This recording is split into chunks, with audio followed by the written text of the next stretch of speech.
శ్రీ గురుభ్యో నమః శ్రీమాత్రే నమః. Welcome to our channel N V creation 69. ఈ వీడియోని పూర్తిగా చూడండి, లైక్ చేయండి, షేర్ చేయండి, మీ అభిప్రాయాలు కామెంట్ బాక్స్లో తెలియపరచండి. ముఖ్యంగా సబ్స్క్రైబ్ చేసుకోవడం మర్చిపోవద్దు. మీరిచ్చే లైక్ల వలన ఈ వీడియో అనేక మందికి చేరుతుంది కనుక తప్పక లైక్ చేస్తారని ఆశిస్తున్నాను. అందరూ సత్ఫలితాలను పొందాలని, ఆరోగ్యంగా ఆనందంగా ప్రతి ఒక్కరూ జీవితాన్ని కొనసాగించాలని హృదయపూర్వకంగా కోరుకుంటూ ఈ సేవ చేస్తున్నాను. మీ ఆదరణ నాకు చాలా శక్తిని, స్ఫూర్తిని ఇచ్చింది. ఈ శక్తి ఇంకా అనేక మందికి చేరి అనేక మంది ఆరోగ్యంగా ఆనందంగా జీవించాలని ఆ పరమేశ్వరుణ్ణి, దత్తాత్రేయ స్వామిని ప్రార్థిస్తున్నాను. ఈ వీడియోలో నివేదన ముద్రలు చెప్తున్నానండి. షోడశోపచార పూజలు చేసేవారికి ఆవాహనాది ముద్రలు, నివేదన ముద్రలు చాలా ఉపయోగకరంగా ఉంటాయి. దేవతలను త్వరగా ప్రసన్నం చేసుకోవడానికి ఇది అంతఃకరణంగా, బాహ్యక్రియగా రెండు విధాలుగా కూడా ఉపయోగపడుతుంది ఈ యొక్క ముద్రలు. మంత్రంతో పాటు, ప్రార్థనతో పాటు ఈ ముద్రలు కూడా జోడించడం వలన మనలోని అంతర్గత శక్తి మేల్కొల్టుంది. అలాగే మనలో ఉన్న దైవశక్తి బయటికి వచ్చి విశ్వశక్తిగా మారి మనల్ని మరింత శక్తివంతుల్ని చేసే అవకాశం ఉంటుంది ఈ ముద్రల వలన. ఆవాహనాది ముద్రలు 9 ముద్రలుగా చెప్పాను. మొదటి 6 ముద్రలు ఆంజనేయ స్వామికి, అయ్యప్ప స్వామికి చేయండి. వారు ఇద్దరూ కాకుండా మిగిలిన దేవతలందరికీ కూడా 9 ముద్రలతో ఆవాహనాది ముద్రలు ప్రదర్శించవచ్చు. ప్రసాదాన్ని నివేదన చేసేటప్పుడు ఈ నివేదన ముద్రలు ప్రదర్శించాలి. ఇప్పుడు ఆ ముద్రలు చూపిస్తున్నాను, జాగ్రత్తగా గమనించండి. చేతులు జోడించి నమస్కరించి ఇలా అరచేతిలో బొటన వేలు ఉంచి దానిని మూసి బొటన వేలు నిటారుగా ఉంచి మిగిలిన ఈ 4 వేలని ఇలా పెట్టండి. ఇది శంఖముద్ర. శంఖముద్రను దేవతకి చూపిస్తూ పవిత్రీకరణార్థం శంఖముద్రాన్ సమర్పయామి. జాగ్రత్తగా వినండి, గమనించండి. పవిత్రీకరణార్థం శంఖముద్రాన్ సమర్పయామి. పవిత్రీకరణార్థం శంఖముద్రాన్ సమర్పయామి అంటూ ఈ శంఖముద్రని ప్రదర్శిస్తాం. రెండవ ముద్ర చక్రముద్ర. 2 చేతుల్ని ఈ బటన్ వేలుకి చిటికిన వేలు, ఈ బటన్ వేలుకి చిటికిన వేలు ఆనించి ఇలా పెట్టుకోండి. ఇది చక్రముద్ర. ఈ చక్రముద్రను చూపిస్తూ సంరక్షణార్థం చక్రముద్రాన్ సమర్పయామి. సంరక్షణార్థం చక్రముద్రాన్ సమర్పయామి. సంరక్షణార్థం చక్రముద్రాన్ సమర్పయామి. ఇది అలాగే ఇక కొంతమంది చూపిస్తారండి. ఈ చిటికెన వేలు, చూపుడు వేలు, ఈ బటన్ వేలు, చూపుడు వేలు కలిపి ఇలా కూడా ప్రదర్శిస్తారు. ఇది ఒక చక్రముద్రగా చెప్తారు. ఇది కూడా చూపిస్తారు. దీనికంటే కూడా పరిపూర్ణమైనది చక్రముద్ర. చూడండి, ఇది చక్రముద్ర.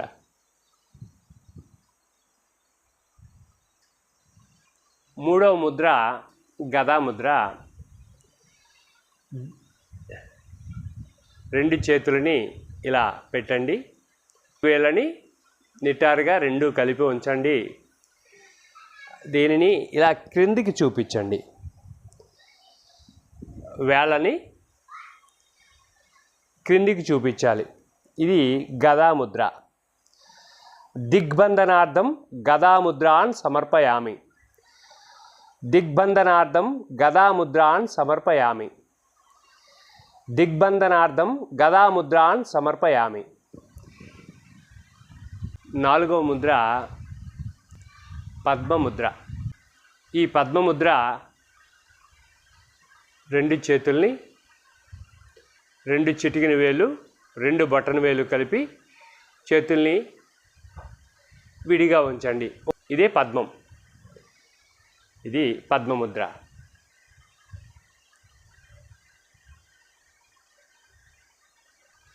ఇలా చూపిస్తూ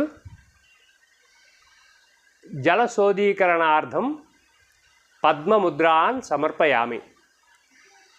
జలశోధీకరణార్థం పద్మముద్రాన్ సమర్పయామి.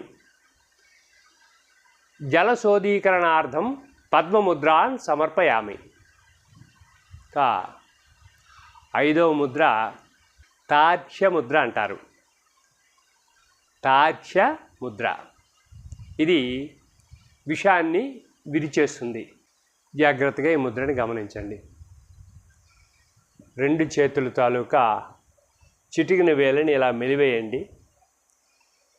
మెలివేసి దీన్ని ఇలా తిప్పండి. చూశారు కదా, రెండు చిటికిన వేలని ఒకదానికొకటి మెలివేసి ఇలా లోపలికి ఇలా అని ఇలా తిప్పండి. తిప్పి రెండు చూపుడు వేలని ఇలా కలపండి. ఈ రెండు వేలు మాత్రమే, ఉంగరం వేలు మధ్య వేలు రెండు కలిసి ఉంటాయి, రెండు చేతులు. క్రింది బటన్ వేలు రెండు ఇలా కలపండి. ఇది ఇలా చూపిస్తూ సర్వ విష నివారణార్థం తార్క్ష్యముద్రాన్ సమర్పయామి. సర్వ విష నివారణార్థం తార్క్ష్యముద్రాన్ సమర్పయామి. సర్వ విష నివారణార్థం తార్క్ష్యముద్రాన్ సమర్పయామి. ఆరవ ముద్ర ధేనుముద్ర. ఈ ముద్రను ఇది కూడా జాగ్రత్తగా గమనించండి. రెండు చేతులు వేళ్ళని ఒక దాంట్లో ఒకటి పెట్టి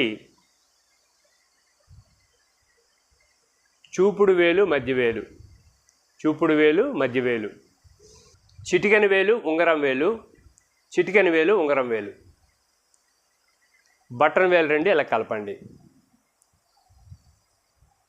ఇది ధేను ముద్ర. ఈ ముద్ర కొంచెం మీకు కన్ఫ్యూజ్గా ఉంటుంది, జాగ్రత్తగా చూడండి. రెండు చేతుల్ని ఇలా పెట్టండి. పెట్టి మధ్య వేలికి చూపుడు వేలు కలపండి. మధ్య వేలుకు చూపుడు వేలు కలపండి. ఉంగరం వేలికి చిటికిన వేలు కలపండి. ఉంగరం వేలికి చిటికిన వేలు కలపండి. రెండు బటన్ వేలని ఇలా కలపండి. ఇంకొకసారి గమనించండి. రెండు చేతులని ఒక వేళ్ళలో ఒకటి పెట్టి ఒక చేతి మధ్య వేలికి, ఒక చేతి రెండవ చేతి చూపుడు వేలు గమనించండి. అలాగే ఒక చేతి ఉంగరం వేలుతో ఇంకో చేతి చిటికెన వేలు.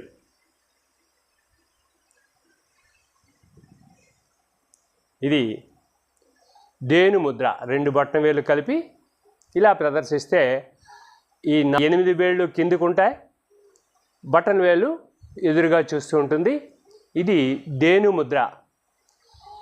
అమృతీకరణార్థం ధేను ముద్రాన్ సమర్పయామి. అమృతీకరణార్థం ధేను ముద్రాన్ సమర్పయామి. అమృతీకరణార్థం ధేను ముద్రాన్ సమర్పయామి. అమృతీకరణార్థం ధేను ముద్రాన్ సమర్పయామి అన్న తర్వాత ఎడమ చేతిని ఇలా పెడతాం, కుడి చేతిని ముద్రలుగా చూపిస్తాం. ఉంగరం వేలు, చిటికిన వేలు, బటన్ వేలు కలిస్తే ప్రాణముద్ర. దీనిని ఇలా పెట్టి ప్రాణాయ స్వాహ విడిచిపెట్టేస్తాం. ప్రాణాయ స్వాహ, ప్రాణాయ స్వాహ. తరువాత ఉంగరం వేలు, మధ్య వేలు, బటన్ వేలు అపాన ముద్ర. అపానాయ స్వాహ, అపానాయ స్వాహ, అపానాయ స్వాహ. నేను 3 సార్లు చెప్తున్నానండి. మీకు తెలవడం కోసం, అలవాటు పడడం కోసం ఒకసారి చెప్తే సరిపోతుంది. ఈ ముద్రలు ఏ ముద్ర అయినా ఒకసారే. వ్యానముద్ర, చూపుడు వేలు, మధ్య వేలు, బటన్ వేలు కలితే వ్యానముద్ర. వ్యానాయ స్వాహ, వ్యానాయ స్వాహ, వ్యానాయ స్వాహ. తరువాతది ఉదాన ముద్ర. చూపుడు వేలు, మధ్య వేలు, ఉంగరం వేలు, బటన్ వేలు కలిస్తే ఉదాన ముద్ర. ఉదానాయ స్వాహ, ఉదానాయ స్వాహ, ఉదానాయ స్వాహ. 5 వేళ్ళు ఇలా కలుస్తాయి. 5 వేళ్ళు ముక్కుల ముద్ర. ఈ 5 వేళ్ళు కలిసి సమానాయ స్వాహ, సమానాయ స్వాహ, సమానాయ స్వాహ అని చెప్పిన తర్వాత బ్రహ్మణే నమః అని ఒక నమస్కారం చేసి తరువాత ఆ దేవతను దర్శనం చేసుకుంటాం. అది దేవదర్శిని ముద్ర. ఈ దేవదర్శిని ముద్ర కొంచెం మీకు ఇబ్బందిగా తెలుసుకోవడానికి అనిపిస్తే 1-2 సార్లు చూడండి. ఇది చాలా సులభమైనదే, కానీ చూడడానికి మొదట కష్టంగా ఉంటుంది. ఉంగరం వేలు, మధ్య వేలు జోడీగా ఉంచండి ఒక దగ్గరగా. చూపుడు వేలు, చిటికిన వేలు, బటన్ వేలును వేరువేరుగా ఉంచండి. కుడి చేతి అరచేయిని మన వైపు తిప్పండి. ఎడమ చేయి అరచేయిని బయటి వైపు తిప్పండి. తిప్పి ఈ చూపుడు వేలని, కుడి చేతి చూపుడు వేలిని ఎడమ చేతి చిటికిన వేలుతో పట్టుకోండి. అలాగే ఎడమ చేతి చూపుడు వేలిని కుడి చేతి చిటికిన వేలుతో పట్టుకోండి. ఈ ఉంగరం వేలిని, మధ్య వేలిని బటన్ వేలుతో ఇలా కలపండి. అలాగే ఈ ఉంగరం వేలు బటన్ వేలుతో ఇలా కలపండి. పట్టుకోవాలి. ఉంగరం వేలు, మధ్య వేలిని బటన్ వేలుతో పట్టుకోవాలి. 2 చేతులు కూడా చూపుడు వేలని చిటికిన వేలతో పట్టుకోవాలి. ఇంకొకసారి గమనించండి. ఇవి కుడి చేతి అరచేయిని మన వైపు తిప్పి, ఎడమ చేతి అరచేయిని ఇక్కడ తిప్పి ఈ చూపుడు వేలని చిటికిన వేలతో పట్టుకుంటాం. ఈ చూపుడు వేలని ఈ చిటికిన వేలతో పట్టుకుంటాం. ఈ ఉంగరం వేలని, మధ్య వేలని బటన్ వేలతో పట్టుకుంటాం. ఈ ఉంగరం వేలని, మధ్య వేలని బటన్ వేలతో పట్టుకుంటాం. ఇలా పట్టంగానే ఇక్కడ నలుచదరంలో ఒక రంధ్రం ఏర్పడుతుంది. ఆ రంధ్రంలోంచి ఒక కన్నుతో చూడాలి. మనం ఆరాధించిన దేవతని ఈ రంధ్రంలోంచి ఒక కన్ను మూసి ఇంకొక కన్నుతో చూడాలి. ఇది దేవదర్శిని ముద్ర. దీనికి పదాలేమి చెప్పడానికి లేదండి. హృదయపూర్వకంగా మనసును ఏకాగ్రంగా ఈ కంటి మీదే దృష్టి పెట్టి దేవతని జాగ్రత్తగా ఆపాదమస్తకము అంటే పాదాల నుంచి శిరస్సు వరకు దర్శనం చేసుకోండి. ఇది దేవదర్శిని ముద్ర. ఆవాహనాది ముద్రలు 9, సంప్రోక్షణ ముద్రలు 6. ఆవాహనాది ముద్రలు 9, సంప్రోక్షణ ముద్రలు 6, నివేదన ముద్రలు 5 కలిపితే ఒక ముద్రగా భావించాలి. ఈ ముద్రతో 16 ముద్రలు అయినట్టు. షోడశోపచార ముద్రలు. వీటిని మీరు పూజలో ప్రదర్శించడం ద్వారా మీకు సంపూర్ణమైన ఫలితం తప్పక సిద్ధిస్తుంది. దేవతని ప్రసన్నం చేసుకోవడానికి అద్భుతమైన ముద్రలు ఋషులు మనకు తెలియపరిచారు. వారికి ఎన్ని కోట్ల నమస్కారాలు చేసినా చాలా తక్కువే. వారికి సహస్రకోటి వందనాలు సమర్పించుకుంటూ స్వస్తి.